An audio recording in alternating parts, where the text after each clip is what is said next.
All right. Hello, everyone, and welcome to today's Helm Developer Call, Thursday, February the 27th. The call falls under the CNCF Code of Conduct, so please be polite. The call is also recorded, so if you don't want to be recorded to the interwebs, please turn off your camera. For those on the call, the agenda's in the Zoom chat. But to start, do we have any announcements?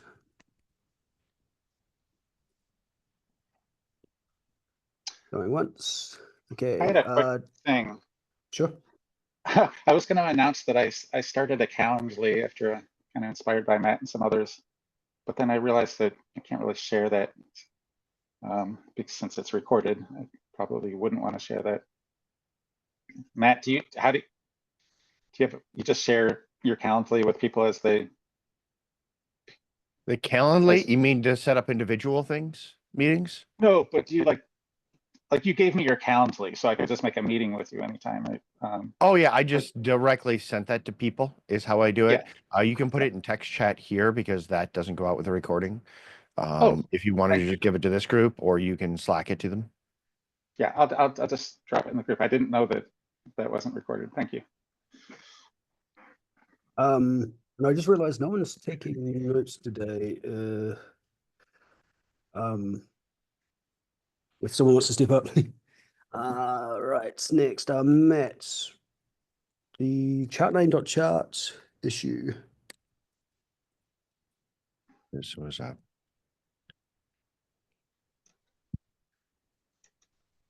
Looking at it real quick here.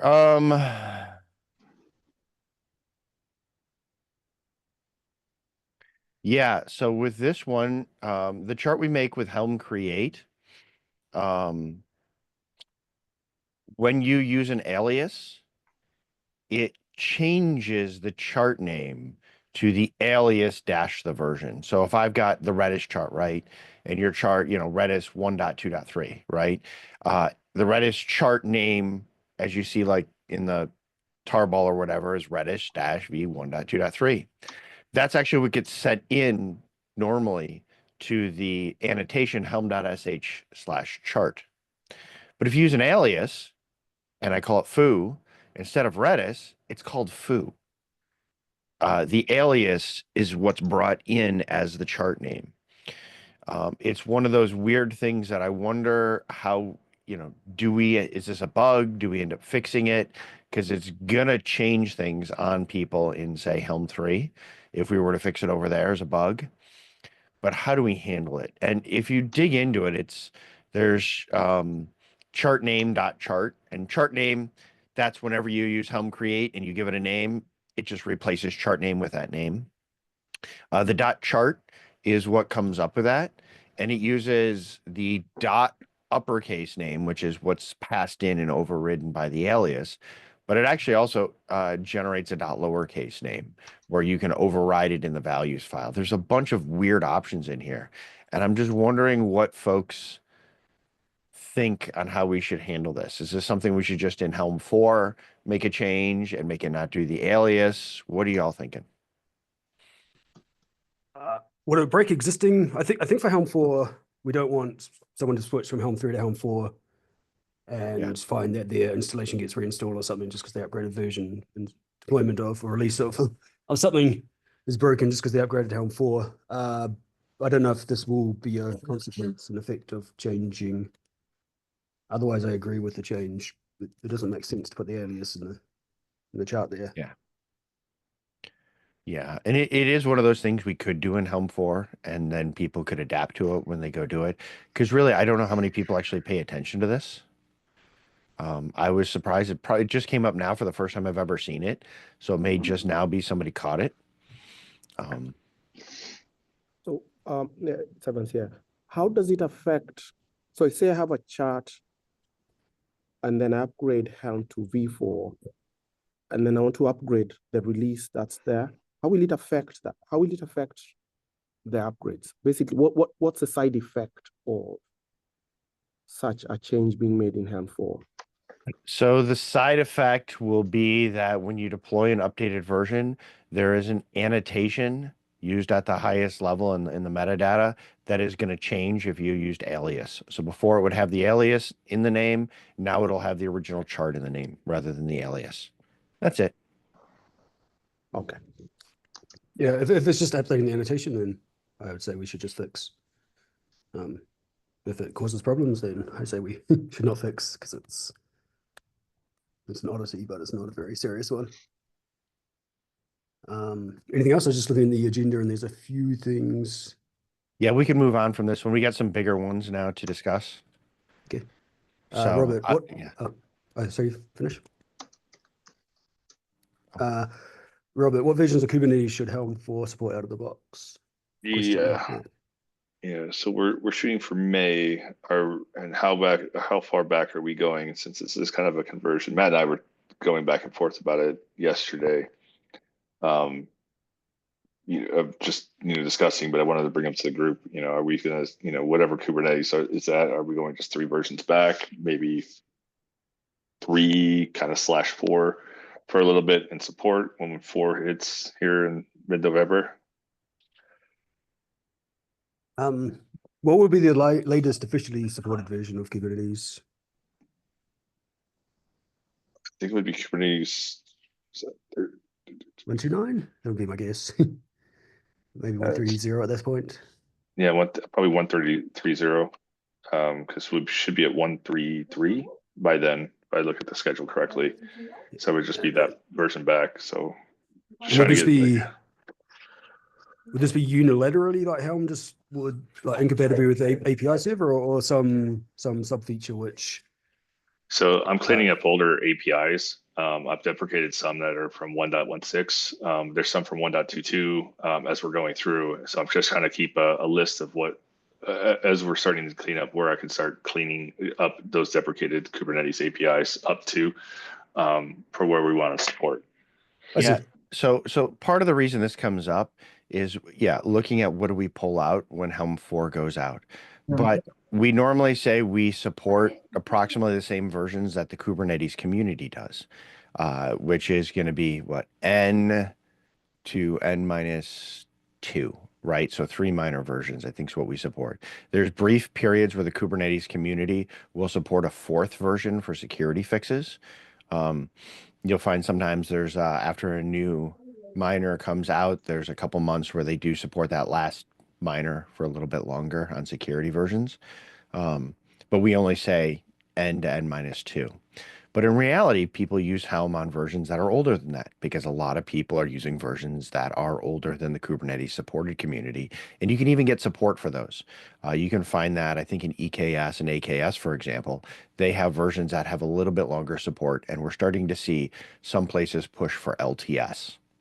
Now, Helm v3 support for Kubernetes objects went way back.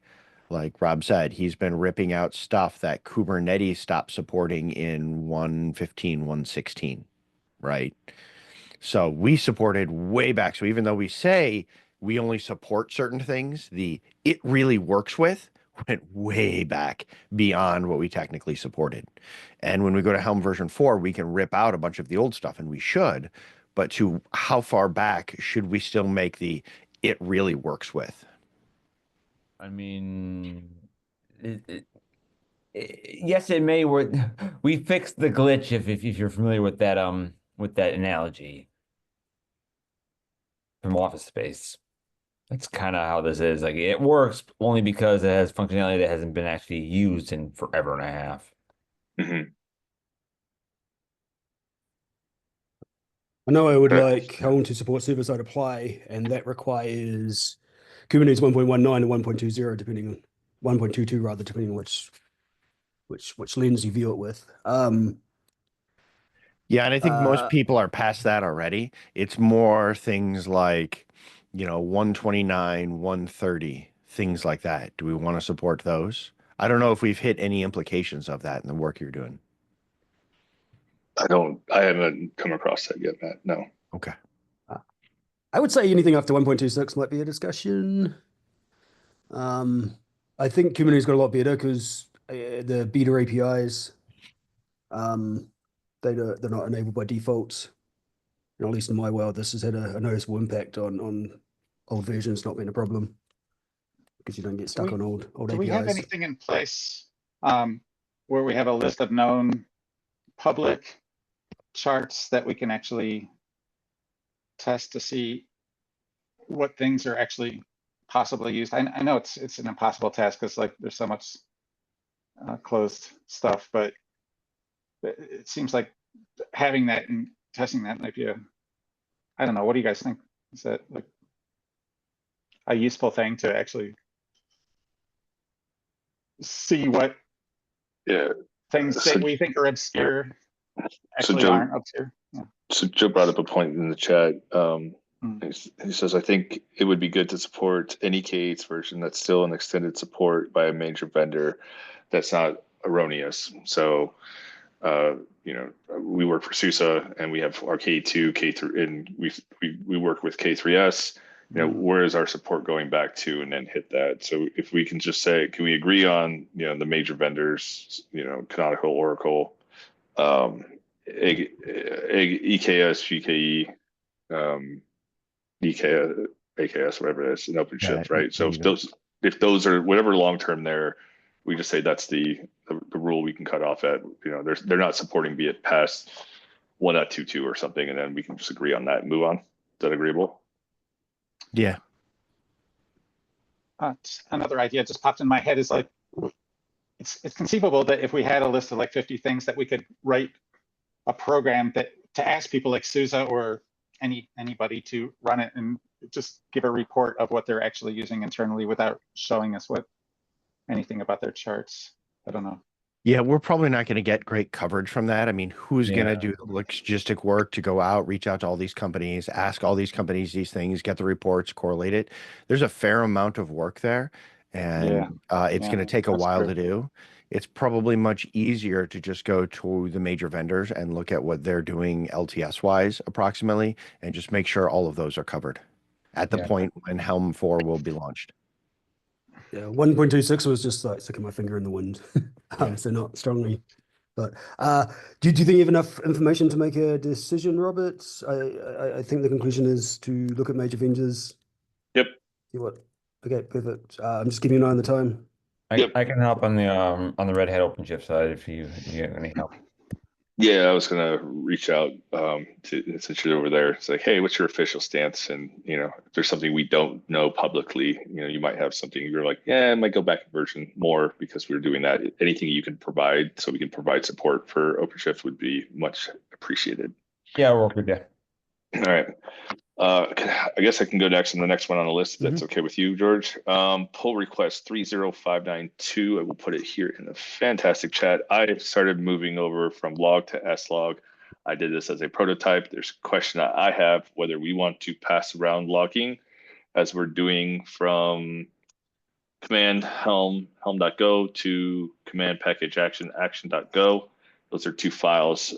That's one way we do it. So debug is actually passed through. Matt showed me that yesterday. Or do we want to just instantiate slogger in the files that we need logging and then execute it that way? So thoughts to the group, which pattern we should follow for this? Depends on if you're testing that stuff, right? If you pass it in, you can do injection. Correct. But it comes with overhead.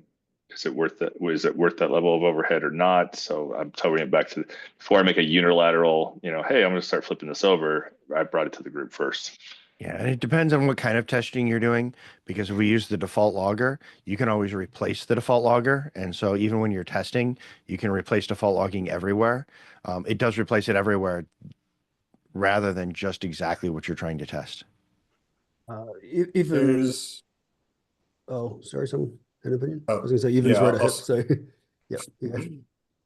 Yeah, quickly, I'll just say there's a pattern I like that I use where I get my slogger from context. And so like when I instantiate the program, add a slogger with context, and then whatever functions take context can get the slogger from there. Yeah, our thing is we've got lots of things that don't take a context and don't need them. And so Yeah. then you have to pass and attach a logger to all of those. Some places in Helm we do that today. And we actually have a spot for a logger and it's attached to things and we log. So we do pass it around, but we have not used a context because not everything in Helm uses a context. Yep. Evans, do you have any thoughts since I think you looked into this in detail? Yeah, just grabbing notes here. Yeah, multitasking. Yeah, so with the S logger, there is an ability to be able to instantiate that if you pass. So, because then our use case is you have a SDK and then there's a Helm CLI, right? There was an open issue on whether we should use slog with a Helm client itself. But to answer your question, well, yeah.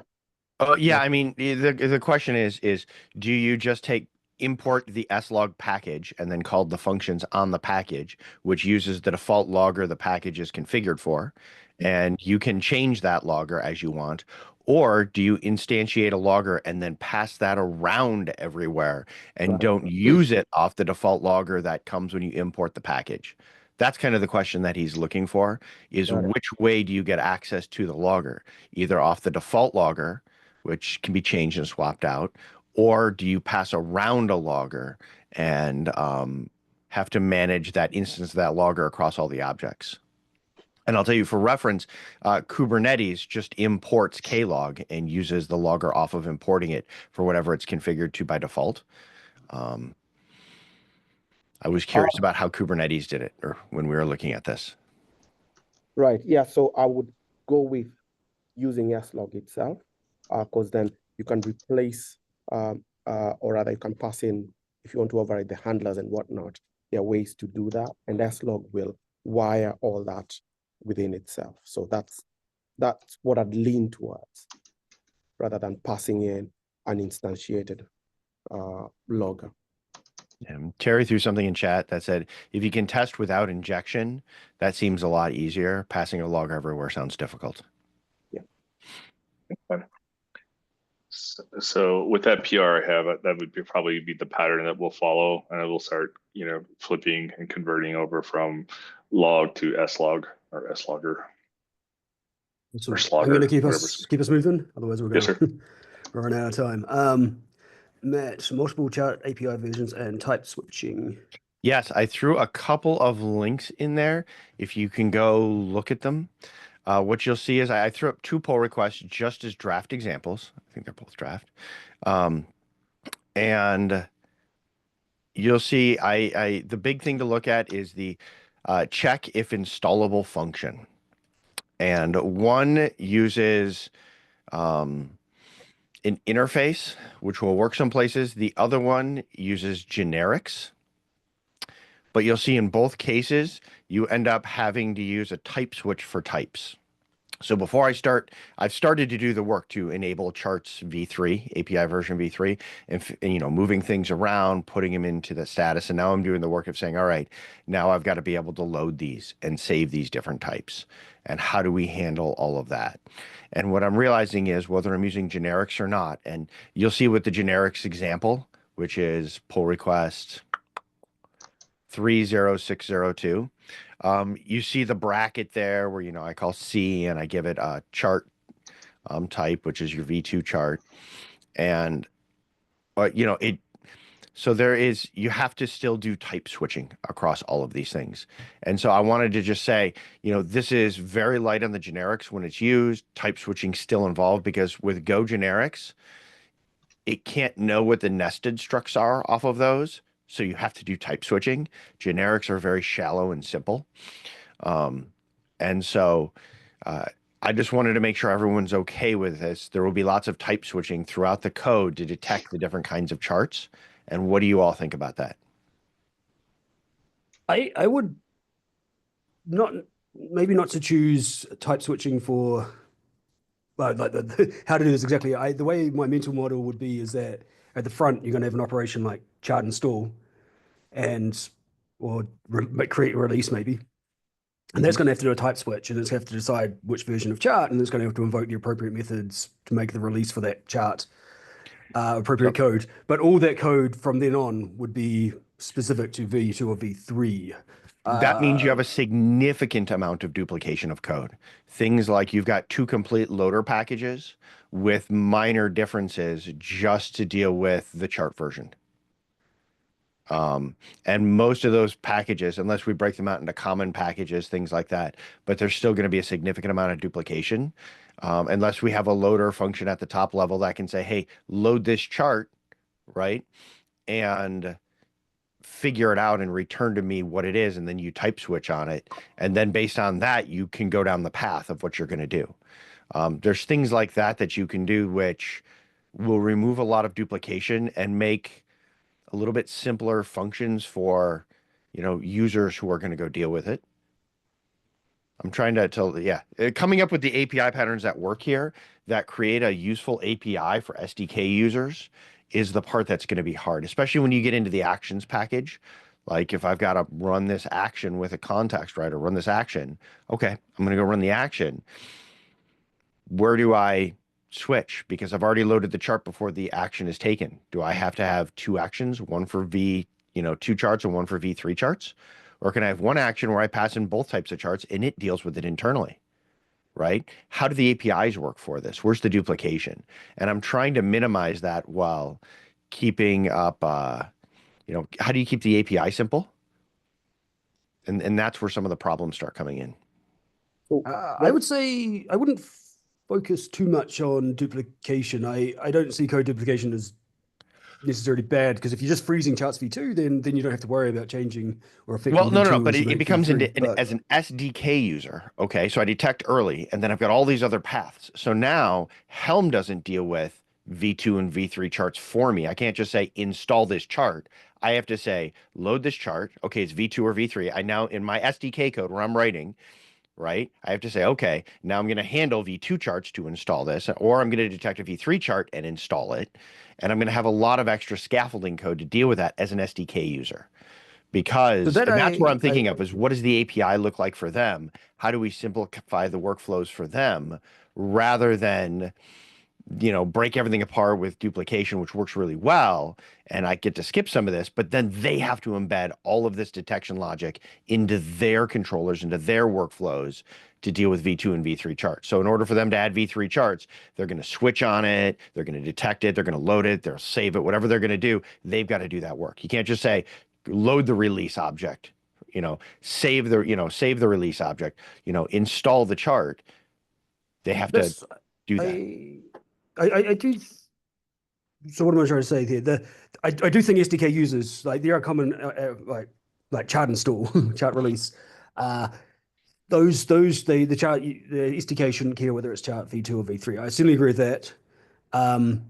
What is more meaning is once you pass that initial switch, then our code internally is separate between v2 and v3, if possible. I haven't looked at the details, so maybe what you're saying is it's not possible without. Yeah, sometimes it is. Some of it yeah. comes into things like, when it comes into workflows, that gets pretty easy for some of it, but then there's a lot of things around loading and saving of objects and dealing with them.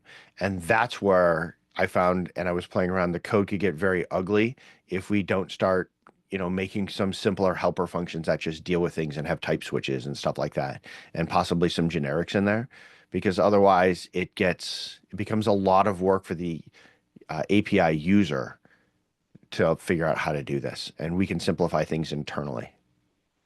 Yeah. We may have to park this until next week. I'm going to see if Well, there's by anything next else we week, can- I'll have pull requests up for people to do. I am working on this and not delaying because we don't have time to really delay. So I'll probably throw up some pull requests because I'm trying to do things in bite-sized chunks that migrate some of this stuff over, and then we can discuss it in the reviews. But just remember, when the reviews come up, one of my goals here is to make the API really good for an SDK user, and then saying, okay, maybe that makes a little bit more complicated for us inside because of that.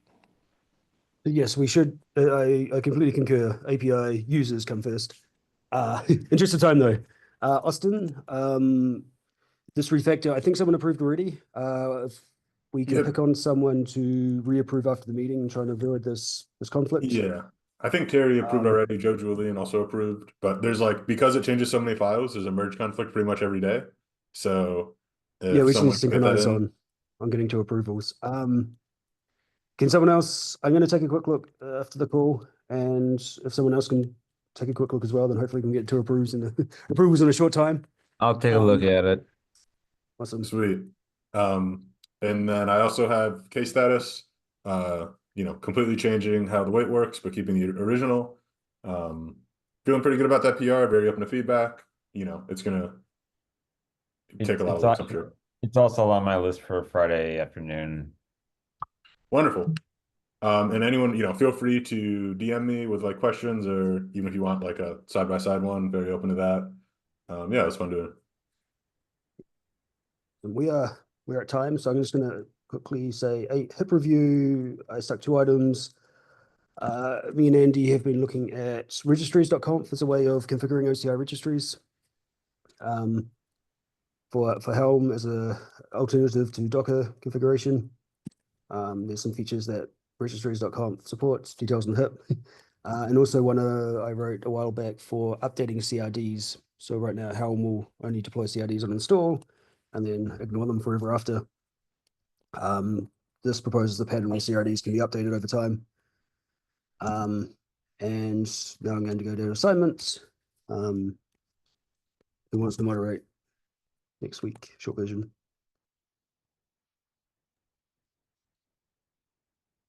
I'm at MWC, so I won't be here. I'm sorry, sir. I took my name down, put in, I'll stick tentative since everybody else jumped off. Notes, issue triage, PR review. I think Matt said in the chat he'll be here next week and reviewing PRs.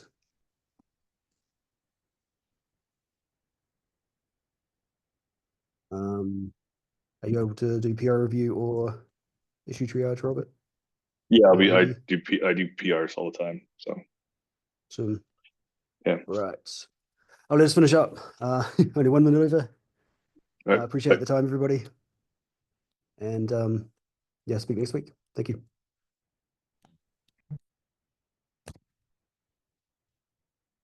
Sure. Hey, Scott. All right.